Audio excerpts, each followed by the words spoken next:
Nós estamos estudando a lição 10, como já foi falado aqui, a traição, a última ceia e o memorial da nova aliança. Se puder, coloca para a gente aí o slide, por favor.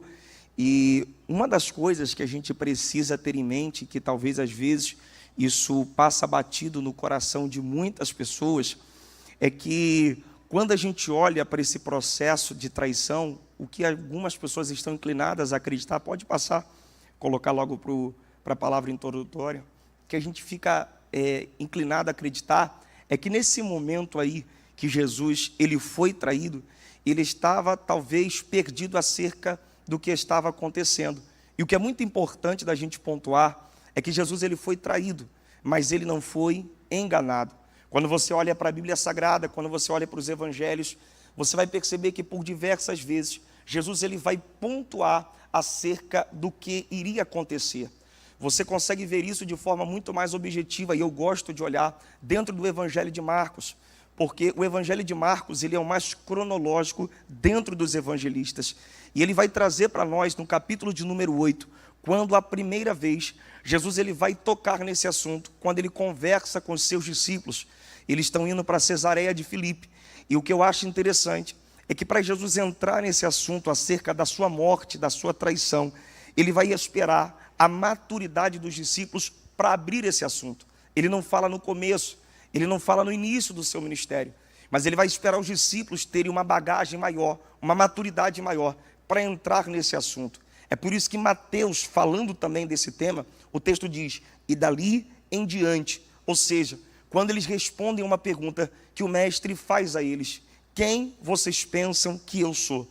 E Pedro, inspirado por Deus, ele diz, tu és o Cristo, o Filho do Deus vivo. Aí a Bíblia diz, e dali em diante, e Marcos traz, no capítulo 8, quando ele abre isso publicamente para o seu colegiado apostólico, que ele vai ser traído. No capítulo de número 9 do Evangelho de Marcos, quando eles estão indo para a Galileia, ele toca nesse assunto pela segunda vez. No capítulo de número 10, quando Jesus está indo a Jerusalém, é a entrada triunfal, vai ser o apogeu do seu ministério terreno. É como se ele quisesse vacinar o coração dos seus discípulos, dizendo, olha, não se encantem com tudo aquilo que vocês irão ver naquele lugar, com toda aquela aceitação, com toda a celebração. O meu reino, ele não é desse mundo. Ele vai falar acerca da sua traição. Você vê Pedro falando acerca disso em Atos dos Apóstolos, no capítulo de número 3. Então, a todo momento, 2 dias antes da Páscoa, Mateus capítulo 26, você vai ver Jesus dizendo claramente que ele seria traído. Então, ele está sendo traído, mas ele não está sendo enganado.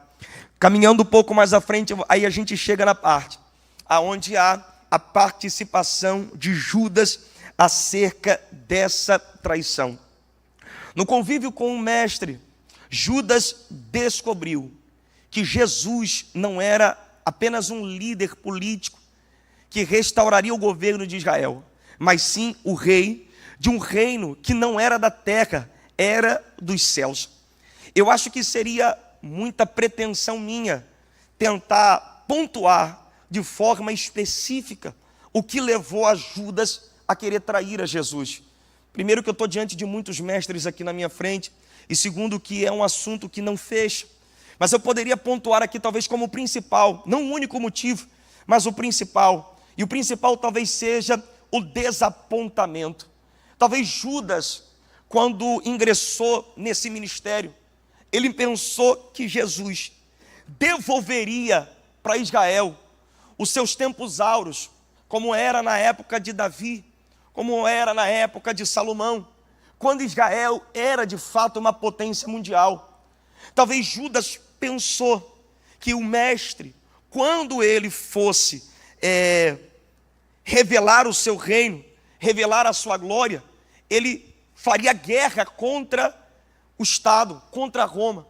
Mas quando Jesus começa a falar acerca do Calvário, quando ele começa a falar acerca da sua morte, isso talvez gere um desapontamento no coração, de forma especial, de Judas, como se pensasse, ele não é quem eu pensava que ele era, ele não está fazendo o que eu pensava que ele iria fazer. Eu gosto de um autor que diz, aos poucos, o restante dos discípulos havia começado a compreender que o verdadeiro Messias não era aquilo que se esperava inicialmente, e nenhum dos discípulos, para eles, o desmoronamento do sonho do reino terrestre e as pompas da sua glória trouxe um desapontamento, como trouxe para Judas. Judas se decepcionou. Talvez pensou, ele não vai fazer o que eu espero. E talvez de alguma forma, porque era muito pouco, mas de alguma forma, e a Bíblia fala que ele era ladrão, João fala disso, visando os lucros, e talvez diminuir aquilo que ele pensa que era um prejuízo, ele vai querer vender o mestre, ele vai querer vender a Jesus. E aí você percebe, de forma clara, o plano de Deus dentro desse projeto. Eu repito a minha fala que falei inicialmente, Jesus ele está sendo traído, mas ele não estava sendo enganado. Em Atos capítulo 3, eu preciso voltar também, você percebe que no discurso de Paulo, de Pedro, no alpendre de Salomão, o que ele diz? Eu sei que Cristo morre por dois motivos. Primeiro, vocês eram ignorantes acerca de quem ele era. Vocês não fizeram conexão, que era dele que as profecias estavam apontando. Vocês não linkaram, não entenderam que era dele que Isaías estava falando. Segundo motivo, ele não morreu porque vocês quiseram, mas já haviam profecias apontadas para isso. Ele já sabia qual era o seu destino, qual era a sua missão. Jesus não é um plano B entrando em ação porque o plano A deu certo. Não, o Cordeiro já tinha sido crucificado antes da fundação. Então Deus já tinha tudo preparado, já estava previsto. Mas o que a gente vai perceber ali, e eu acho isso extraordinário, que no capítulo de número 13, no versículo 27, João diz, o que tens de fazer, faze-o depressa. Naquele momento ali de comunhão, ele olha para Judas, ele não só apenas está por dentro da lealdade, mas ele direciona Judas para a traição. O que ele está dizendo é, eu já sei o que você tem que fazer, ou melhor, o que você vai fazer, e eu estou te autorizando, estou te dando ordem, o que você tem que fazer, faz logo, começa a fazer. O momento em sair da mesa, o momento em sair da Santa Ceia, o momento em que a traição começaria, não foi decidido por Judas, foi decidido por Cristo. Ele disse, o que você tem que fazer, faz depressa. Então você percebe que mesmo dentro desse cenário hostil, ele continuava no controle de todas as coisas.